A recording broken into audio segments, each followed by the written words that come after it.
Alors, bonjour tout le monde, j'espère que vous allez bien. En ce beau vendredi, on a beaucoup de soleil. En tout cas, nous, on est sur Montréal. Je ne sais pas dans quel coin du Québec vous êtes. J'espère que vous avez aussi du beau temps. Écoutez, je me présente à vous. Mon nom est Laurent Vorelli. Je suis président de Propulsion RH, parfois formateur, conférencier, consultant, en tout cas plein de beaux chapeaux que j'ai l'occasion de porter. Et puis, écoutez, depuis maintenant 5 ans, je pense que très exactement 5 ans, on organise des causeries 1 à 2 fois par mois sur des sujets différents et surtout avec des invités incroyables, extraordinaires, souvent passionnés par la gestion des ressources humaines ou d'autres sujets connexes et qui ont une expérience à partager, qui ont des opinions, qui ont réalisé des choses, etc. Et j'ai l'honneur aujourd'hui d'accueillir Denis. Bonjour Denis, Salut Laurent, bonjour tout le monde, vous comment allez bien? vas-tu? Ça va très bien, Oui, bien heureux d'être excellent. là. Ouais. Bon, écoute, Denis, en 30 secondes, je vais te présenter. J'espère que tu ne te sentiras pas offensé en 30 secondes, présenter ta carrière. Disons que tu as un bac en relations industrielles. Tu as quelques années d'expérience derrière toi, hein, si je ne me trompe pas, Mhm. principalement comme responsable, directeur ressources humaines, vice-président ressources humaines. Tu as œuvré principalement dans des grandes organisations internationales. Dans le privé, tu as travaillé dans le milieu agroalimentaire, chez Pepsi notamment, en distribution, dans les médias aussi, chez Québecor. Et depuis 1 an et demi, si je ne me trompe pas, tu es vice-président ressources humaines au groupe Maurice. Mhm. Alors, peut-être ça vaudrait aussi la peine que tu puisses peut-être en 2 mots nous dire un peu, là, justement, je pense que tout le monde, en tout cas, ou la plupart des personnes connaissent le groupe Maurice, mais peut-être il y a quelques personnes qui sont peut-être moins familières avec cette entreprise-là. Merci en tout cas, Denis, d'avoir accepté l'invitation. Donc, je te laisse la parole, je te laisse démarrer un petit peu. Peut-être juste nous expliquer un peu qu'est-ce que tu fais, puis le groupe Maurice, là. Merci Laurent, puis c'est toujours agréable de venir partager un peu une tranche de vie. Groupe Maurice, on a la chance d'œuvrer dans le secteur des RPA, résidences personnes âgées. Je dis la chance parce que on n'a pas, nos gens n'ont pas assez de trouver un facteur de motivation le matin lorsqu'on se présente au travail. À chaque jour, notre métier fait en sorte qu'on fait une différence dans la vie des gens. Alors nous, on est là évidemment pour prendre soin de nos aînés, leur faire vivre un milieu de vie d'exception, puis c'est ce qu'on fait. En termes de taille, le groupe Maurice, la compagnie a 27 ans. On a commencé par une résidence à Sainte-Thérèse. On est maintenant rendu 37 résidences, un peu partout à travers le Québec. La dernière résidence étant la résidence Cybelle à Saint-Hyacinthe. On parle d'au-delà de 14 000 clients au moment où on se parle et de 2 300 employés. Fait que c'est sûr que, et on va embarquer tout à l'heure dans notre sujet, la culture et la mobilisation, ben, c'est au cœur de notre modèle d'affaires parce que il faut que chacune de ces résidences-là aille bien dans le moule et dans l'approche du groupe, alors ça devient capital. Ouais, excellent, excellent. Puis, en tout cas, moi, je trouve qu'il en faut des organisations comme les vôtres, justement, qui prennent soin des personnes qui en ont besoin, qui ont besoin de soins, d'accompagnement, puis de pouvoir aussi là, euh, avoir un environnement social autour. Là, donc, euh, alors, le principe, Denis, c'est une causerie, mais pour ceux qui participent, vous n'êtes pas juste là à nous écouter. Je vous invite aussi à participer, puis je vais le faire tout de suite. Deux manières de participer. Je vais lancer un petit sondage tout de suite en vous posant une petite question, à savoir, selon vous, puis tout reste confidentiel, vous inquiétez pas, est-ce que votre organisation a-t-elle une culture qui favorise l'engagement? Mais aussi, si vous avez des questions à poser à Denis ou à nous poser, vous avez toujours la fonctionnalité de clavardage. Je ne vous garantis pas que je serai capable de prendre toutes les questions, mais en tout cas, s'il y a des questions qu'on est capable de répondre, ça nous fera plaisir. Donc, n'hésitez pas à tout moment à poser vos questions directement par le clavardage. Donc, j'envoie directement la première. Alors, pour les réponses qu'on a là pour l'instant, ce qu'on voit, c'est que les 2 tiers d'entre vous, à la question, votre organisation a-t-elle une culture qui favorise l'engagement des équipes? 2 tiers d'entre vous, vous dites plutôt d'accord. 11%, vous dites tout à fait d'accord. et puis 22%, vous dites plutôt en désaccord là-dessus. Alors, comment tu vois ça, toi, Denis? Est-ce que tu es surpris des résultats ou pas? Non, c'est un peu mon expérience, je te dirais, du marché et de ce qu'on vit. Puis, tu sais, il y a la culture, il y a la théorie, mais l'important, c'est comment est-ce qu'on l'intègre et comment est-ce qu'on le vit. Puis ça, c'est important. Je pense qu'on va en parler un petit peu plus tard, mais évidemment, les RH, on a aussi un rôle pivot à faire à ce niveau-là qui est très important. Mais tout part d'abord et avant tout du désir, de la haute direction, de faire vivre la culture. Ça, c'est primordial. Ouais.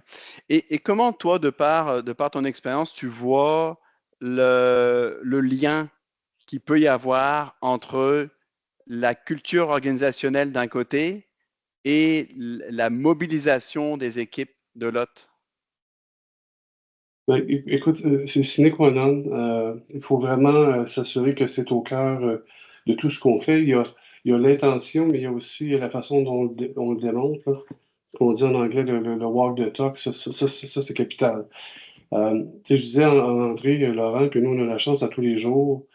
Si on a, nous, une pépite d'art, on prend soin d'êtres humains. Donc, il y a des gens sur la ligne qui sont dans les hôpitaux et tout ça. Et ça, en soi, c'est une motivation. Euh, Dans notre cas, tu sais, on a deux priorités. Nous, on veut s'assurer que l'expérience client et que l'expérience employé sont au summum. L'expérience client, on le mesure régulièrement, on va vers nos résidents, on fait des sondages, on a des NPS, on veut s'améliorer par rapport aux besoins actuels et les besoins futurs. Mais on fait la même chose avec nos employés. Alors, nous aussi, comme entreprise, il faut être au rendez-vous parce qu'il est évident que tout geste que posent nos gens ont une incidence directe sur le bien-être et la satisfaction de nos résidents. Si je peux me permettre, parce que là, tu as nommé quelque chose, je ne sais pas si tout le monde est familier avec ce qu'est le NPS. On parle bien du Net Promoter Score, j'imagine, là, à quoi tu fais référence. Je ne sais pas si tu peux nous en dire un peu plus. Autrement, moi, je peux embarquer là comme tu veux. Je peux y aller, puis Ouais. je Ouais, commenterai là. bah, tu me diras si je suis de. Mais le NPS, c'est comme une valeur normée à un niveau international pour jauger du niveau de satisfaction de clients et même tellement normé qu'en général, la phrase telle qu'elle est posée, c'est une question particulière qui est posée et vraiment là, chaque mot, on ne peut pas la changer. Là, c'est vraiment bien établi et peut-être c'est pas mot à mot, mais c'est du style. Est-ce que à quel degré seriez-vous prêt à recommander les services de cette organisation, par exemple. Et ce qui est intéressant, c'est que ça nous donne un référentiel à savoir est-ce qu'on fait un bon travail ou pas. Par rapport à ça. Puis l'autre élément qui est intéressant, c'est que euh, il- les résultats sont lus de telle sorte qu'on voit les personnes qui sont vraiment promoteuses, hein, qui seraient ambassadeurs en disant oui, oui, moi je pourrais en faire la promotion. Et puis les personnes qui sont détracteurs. Puis le troisième type de groupe, c'est les passifs là, là-dessus. Mais c'est vraiment intéressant là, parce que ça ouvre une autre lecture de de l'évaluation qu'on peut faire des services, là. Est-ce que je suis correct, Denis, ou Tout à fait. Puis, tu sais, nous, c'est important de le mesurer, c'est important de le lire, c'est important d'agir. Mais euh, l'exemple que tu donnes à propos du NPS, bon, on a l'équivalent, évidemment, au niveau de nos employés avec nos sondages d'engagement annuels, nos tables rondes, être près des gens parce qu'un ne va pas sans l'autre. Je disais tout à l'heure que la mobilisation de la culture d'entreprise chez nous, c'est important. Si vous avez une chance, vous irez voir. euh, Moi, ce qui m'a décidé d'embarquer dans l'aventure du groupe Maurice, c'est la culture. Alors que j'étais dans mes processus de revue diligente, j'ai eu la chance d'aller déjeuner à un moment donné avec Luc Maurice, qui est le fondateur. Luc, il est contagieux. Alors, Luc il y a de ça 40-50 ans, il a décidé qu'il allait faire de la cause de l'aîné sa mission de vie. Fait que non seulement il le fait au groupe Maurice, mais si vous lisez dernièrement sur la mission qui appelle Maison Unité Aînée, Luc a aussi parti à une autre organisation pour des loyers à prix modique pour les personnes âgées. En 2022, Luc a pris une grande décision. Il a décidé de céder les rênes de l'entreprise à un nouveau président. Alors est arrivé Alain Champagne, qui est notre président actuel. Alain arrivait de chez Jean Coutu.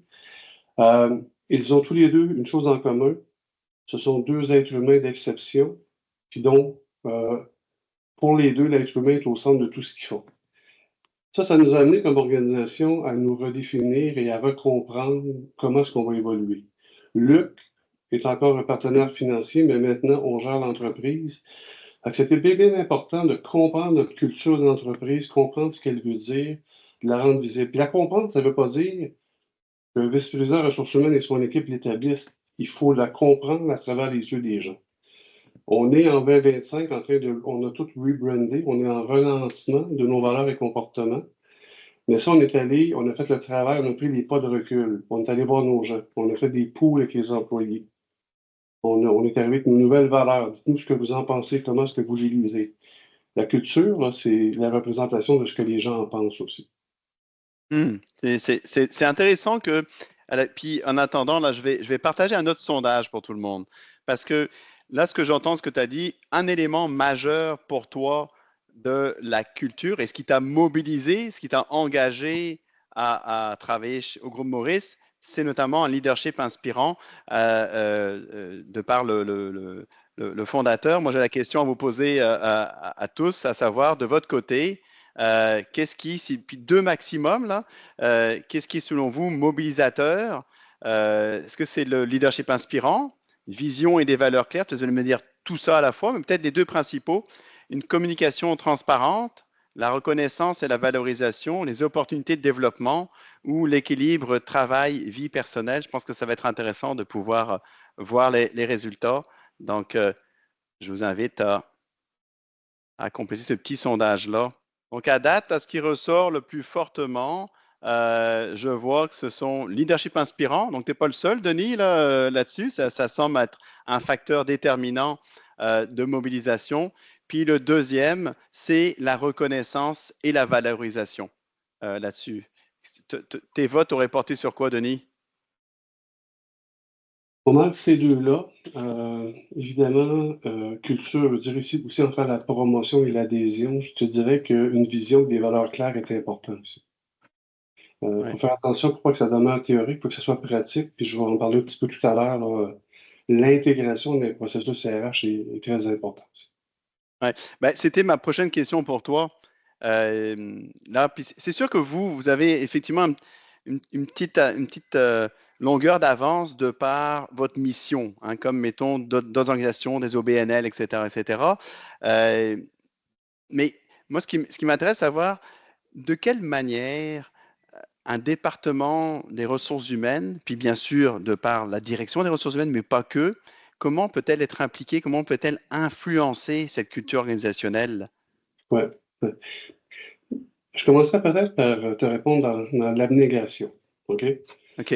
Or, te dire qu'est-ce que je pense que le rôle des RH n'est pas quand vient le temps de penser à l'intégration et le renforcement de la culture. Euh, D'abord, il faut faire attention. Les RH ne doivent pas être les propriétaires de la culture. Puis malheureusement, ça, c'est des pièges dans lesquels on tombe parfois. Puis on dit, ah bon, c'est bien la culture, c'est les RH, les valeurs, c'est les ressources humaines. Bien entendu, ça ne doit pas être ça. OK? La culture, c'est l'adage d'une équipe de direction. Donc, le message doit partir de là. Puis, la façon dont on s'assure, nous, de l'appliquer, comme je vous disais, en 2025, on a rebrandé nos valeurs et nos comportements. On a eu un gros tournant en début d'année avec nos leaders seniors. Cette semaine, question d'actualité, on avait le lancement de valeurs et comportements avec près de 2000 employés dans nos 37 résidences. Et quand on se préparait, l'équipe disait, ben, qui lance la session et tout ça? Et j'ai dit, surtout pas moi. Alors, j'ai la chance d'avoir un porte-parole chez nous d'exception, qui est notre président. Alors, Alain y croit profondément. Il en parle, il l'amène dans différents éléments. Écoute, une anecdote, mais quand on a eu notre souper de Noël, et je vous parlais tantôt du biclic. Alors, le biclic, c'est la façon qu'on appelle, c'est notre déclic d'entreprise, là. C'est la façon c'est notre acronyme de valeur. Et Alain a réussi à parler de déclic lors du souper de Noël. Fait que ça en dit long. Fait que les gens voient comment est-ce que c'est viscéral. Tu sais, le rôle des RH, pour moi, au niveau de la culture, par contre, on a un rôle d'architecture. Alors, il faut réfléchir les mots, il faut réfléchir comment est-ce qu'on l'illustre, mais il faut réfléchir comment est-ce qu'il va être intégré pour que tout ça tienne ensemble. Pour moi, tu sais, la culture, c'est comme, je prends l'image d'un mur, ben, pour que les briques tiennent, ça prend du ciment entre les briques, et ça, pour moi, c'est ça qu'est la culture. Alors, d'où l'importance qu'on soit les architectes, mais on doit aussi être les gardiens. Et ça, c'est un rôle qui n'est pas facile. Puis, on est parfois confronté à ça. Donc, en être les gardiens, ça veut dire que lorsqu'on est autour d'une table, et ça nous arrive tous, avec des gens de finance, des gens de vente et des gens d'opération, il faut être la voix des employés. Il faut avoir du courage managérial, s'assurer qu'on fait le point. C'est encore plus difficile lorsque on sort de la route. Alors, si par exemple, on est dans une situation où on a des gens qui ne vivent pas les valeurs, OK, qui ne vont pas dans le sens de l'organisation, on doit être capable de faire une intervention. Donc, une intervention veut dire d'abord, on va aider les gens à mieux comprendre. Ça va être avec du coaching, tout ça. Mais malheureusement, parfois, ça peut aller jusqu'à quelqu'un n'est pas dans le modèle, puis il faut prendre action. Et ça, c'est super important parce que les gens te regardent. Et c'est là que tu dis, est-ce que la culture, est-ce que c'est pour vrai? Ouais, puis c'est intéressant, moi, c'est vrai que des fois, là, maintenant qu'on parle de culture et de valeur surtout, c'est que ça peut des fois paraître une patente RH, là. Puis tu sais, je suis assez d'accord là-dessus, c'est quand c'est les RH qui ont en bon français, le 100% ownership là-dessus, ben c'est un des risques L'autre élément que je trouve super intéressant, c'est que tu as parlé de votre activité que vous avez fait hier, là. J'ai entendu valeur et comportement, c'est ça? C'est bien. Ça, c'est intéressant parce que c'est d'aller au-delà juste de la valeur, du mot, là, parce que tu sais, vous avez un acronyme, etc. Puis je pense qu'il y a la plupart des organisations qui sont là, ils ont tous des valeurs, et puis etc. Mais je ne suis pas sûr que tout le monde fasse l'exercice d'aller jusqu'à, comme tu viens de dire, d'aller définir les comportements, d'aller voir ça de manière pratico-pratique, comment ça s'illustre. Puis j'adore ton élément de dire que il faut avoir du courage derrière, là, parce que si on n'a pas le courage, ben, ces valeurs-là disparaissent de soi, ou en tout cas, elles restent là, mais elles sont plus vraiment prises au sérieux. Donc, je suis pas mal sûr que je serais curieux d'avoir des exemples plus précis, mais j'imagine que tu ne peux pas en partager. Mais c'est quand même intéressant là, d'être capable de prendre action par rapport à ces valeurs-là. Et puis par rapport au comportement, Laurent, aussi, c'est un défi qu'on a, puis on a tous des organisations qui sont quand même variées, mais nous, on n'a pas deux sets de comportements, là. On a les mêmes comportements du président à nos employés en résidence. Donc, ça prend un langage qui va toucher les gens. Donc, quand, par exemple, en janvier, on a fait le lancement de nos nouvelles valeurs et comportements à nos 200 leaders seniors, versus hier avec notre personnel en résidence, ben, si je parle, par exemple, un préposé aux résidents, à une infirmière auxiliaire, à un chef alimentaire ou, par exemple, je ne sais pas, un directeur régional, c'est le même langage. Et moi-même aussi, j'ai les mêmes comportements. Si tu me permets, au niveau de l'intégration, chacun a sa recette, te dire nous où on les a intégrés, les valeurs et comportements, pour être sûr que tout ça va tenir. Un programme super important, c'est dans la gestion de la performance. Alors, aller jusqu'à récemment, nous, bien évidemment, un peu comme dans toutes les organisations, nos objectifs annuels, SMART et ainsi de suite, maintenant, on les a intégrés pour 100% de nos employés. Donc, à la fin de l'année, lorsqu'on va s'asseoir puis qu'on va regarder le reflet de l'année pour quelqu'un, c'est non seulement la façon dont tu as livré, pardon, c'est non seulement tes scores de livraison d'objectifs, mais aussi comment tu les as livrés. Il y a des écoles de pensée là-dessus. Il y a des gens qui vont dire, ben, est-ce qu'on score ou non les valeurs? Nous, on a décidé de ne pas les scorer. C'est un outil de feedback. Par contre, s'il y a déviation, bien évidemment, ça peut avoir une incidence. Et les valeurs sont non seulement intégrées pour notre gestion, mais la même chose aussi pour notre personnel au niveau de nos résidences. Évidemment, nos valeurs et comportements aussi sont influencés, ce que j'appelle le profilage en acquisition de talent. Alors, tu sais, on engage tous du monde qui ont tous des compétences, puis on le sait, là, où ça clash, c'est lorsque le fit n'est pas là. Alors, nous, c'est important dans nos psychométriques, dans nos questions d'entrevue, tout ça, de bien faire miroiter tout ça pour s'assurer que ça fonctionne. Est-ce que je peux juste peut-être t'interrompre ici, Denis, et peut-être juste te poser une question. peut-être un peu plus challengeante de ce point de vue-ci, mais n'y vois-tu pas un risque lorsque, mettons, tu as nommé t'as nommé le profilage, là, tu sais, puis le profilage, des fois, c'est pas toujours vu positivement, on s'entend là-dessus, mais ça m'a juste tilté quelque chose de dire, n'y vois-tu pas un risque que, en fait, quand on développe une culture organisationnelle forte, que finalement, ben, on crée des normes, en fait, on crée des systèmes de normes qui fait que ça exclut des personnes qui ne pourraient pas éventuellement naturellement avoir les mêmes valeurs ou quoi que ce soit. Tu sais, je me permets juste de Oui, donc pourquoi? Écoute, mettons, utilisons pas le thème profilage. Ça vient influencer côté. le. Ouais. Tu sais, je pourrais te parler dans une autre pour 2 heures de notre souci et de notre focus sur EDI, sur l'actualité que notre ami Trump au sud de la frontière. Mais chez nous, c'est capital. Nous, notre entreprise, on s'assure de combattre de façon permanente l'agisme. Alors, c'est sûr que l'inclusion chez nous est super importante. Mm. Donc, les gens sont différents et c'est pas parce que tu as un profil A que tu n'es pas capable d'adhérer à une culture. Mais en même temps, ça nous sert d'élément de prédictabilité. Parce que quand je parlais tout à l'heure, Laurent, d'endroits où ça a dévié, ben, il est arrivé, par exemple, que des leaders mettaient peut-être pas assez d'emphase au niveau de la mobilisation ou ils ne le faisaient pas de la bonne façon. Nous, les résultats passent par nos équipes et par nos employés. Je parlais de notre BICLIC tantôt. BICLIC veut dire 5 valeurs, hein. Mm. La bienveillance, qui est la plus importante. Donc, la bienveillance, puis moi, quand je suis en résidence, ça me subjugue à chaque fois de voir les yeux de gentillesse de nos employés. Si on a par exemple, évidemment, dans nos résidences, des fois, on a des résidents qui sont dans une phase de santé plus difficile. Ils ont besoin de réconfort, ils ont besoin d'aide, la bienveillance est importante. On a aussi le leadership, on a l'intégrité, mais on a la collaboration. Alors, nous, c'est de travailler ensemble et ainsi de suite. Fait que c'est de se donner une chance de s'assurer que les gens qui ont toute leur unicité, hein, euh, avec une grande diversité, mais sont capables de rentrer et de perpétuer ce modèle-là.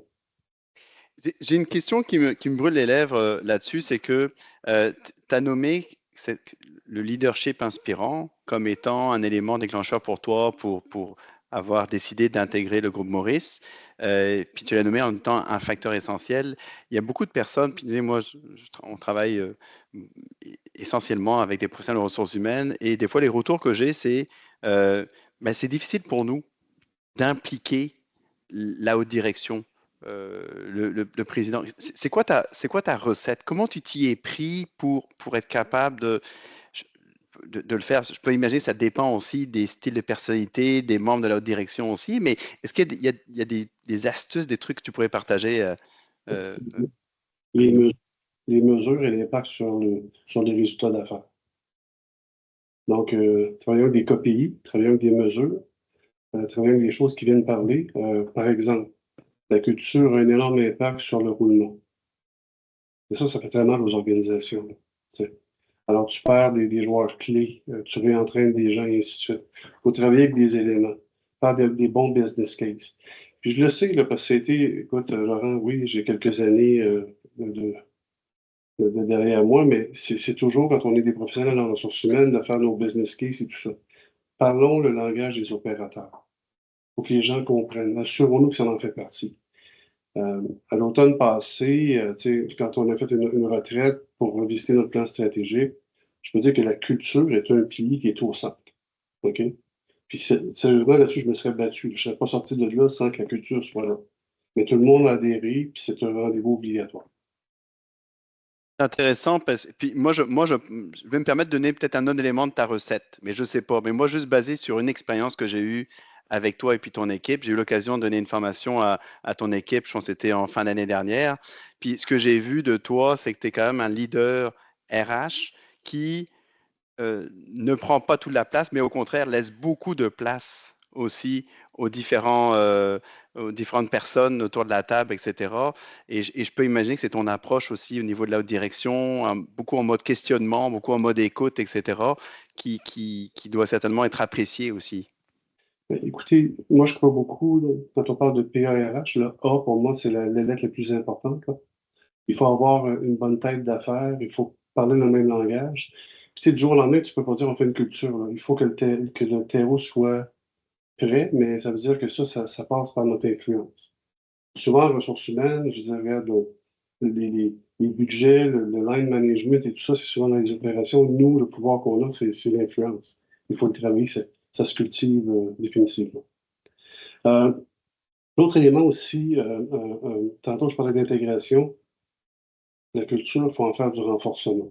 OK? Puis il y a des endroits qui vont aider à ça, puis j'en ai deux en tête. La culture, on peut le faire refléter dans de la rémunération aussi. Alors évidemment, toutes les stratégies de rémunération, les augmentations de salaire basées sur la performance, même la bonification, il y a une façon de s'assurer qu'il y a un élément culture qui peut être intégré. Assurons-nous aussi de mettre nos programmes de reconnaissance également à contribution. Nous, on a des mois thématiques durant l'année. Le mois de mars est le mois de la reconnaissance. Alors, on est dans des activités de reconnaissance au moment où on se parle au groupe Maurice. Et l'équipe des hauts qui pilote tout ça, on a fait des cartes de valeur présentement. Alors, au moment où on se parle, ben, c'est circulé. Alors, les collègues, les patrons vont dire merci à des gens en fonction d'une valeur qui a été observée et pourquoi. Parce que c'est tangible, parce que c'est concret, parce que c'est du renforcement. La stratégie de reconnaissance, on est en train de la réfléchir, mais je peux vous dire que la culture va être au centre de notre stratégie de reconnaissance. Bravo, là, parce que d'être capable de raccrocher les valeurs à des initiatives, des actions de reconnaissance, là, c'est fort, là, c'est du beau renforcement là, de ce point de vue-ci, là. S'il y avait une recommandation, parce que, tu sais, encore une fois, c'est puis dans un contexte réaliste, là, tu sais, on n'a pas tous, dépendamment des missions aussi fortes que le groupe Maurice, on n'a pas toujours des directions ou des cultures qui sont déjà propices où le terrain est fertile justement là, le terreau est fertile pour pouvoir prendre la culture comme levier vraiment de mobilisation. S'il y a un élément de recommandation que tu pourrais partager, là, ça serait quoi que tu dirais, tiens, ça serait intéressant que peu importe dans quel contexte vous êtes, là, voici ce que vous pourriez faire. Ben, tu risque de répéter, il faut que la culture soit au centre de tout ce qu'on fait. T'sais, dans nos décisions, dans nos réflexions, dans notre planification. Puis la culture, mais ça peut prendre différentes formes. Moi, je pense que c'est clé. Euh, là, je sais que le temps file, mais je vais au moins vous parler de nos Maurice. OK? Ça, c'est important pour nous.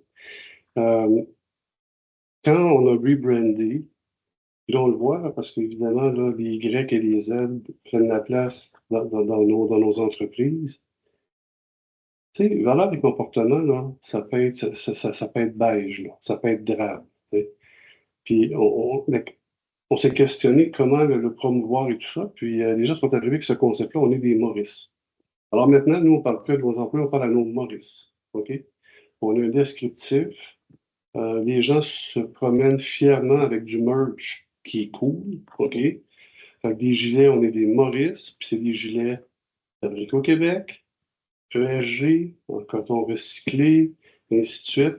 Puis ça, c'est un peu de la façon dont on veut s'assurer que tout le monde s'y retrouve. OK? Puis là, il y a d'autres éléments, parce qu'évidemment, la marque, elle est forte. On veut s'assurer de la brander, mais ça, c'est super important aussi. Ah, c'est bon. Puis j'aime ça. Vous utilisez l'humour aussi là pour pouvoir un peu là pour un peu de légèreté des fois aussi. Là, ça fait en sorte que des fois, dépendamment des styles de chacun, là, ben, ça va peut-être parler à certaines personnes là-dessus. Donc c'est vraiment. Écoutez, j'espère que vous avez apprécié la causerie. Effectivement, ça va vite. Je vous envoie un petit sondage en mots en nuage. S'il y a une chose que vous retenez de la causerie qu'on vient d'avoir, mettez-le en un mot là-dessus. Vraiment, Denis, un grand merci au temps que tu as consacré là, pour cette causerie. Je sais que tu es très occupé, vous avez beaucoup, beaucoup de projets justement très ambitieux chez le groupe Maurice. Donc, merci de ton temps, toujours très inspirant.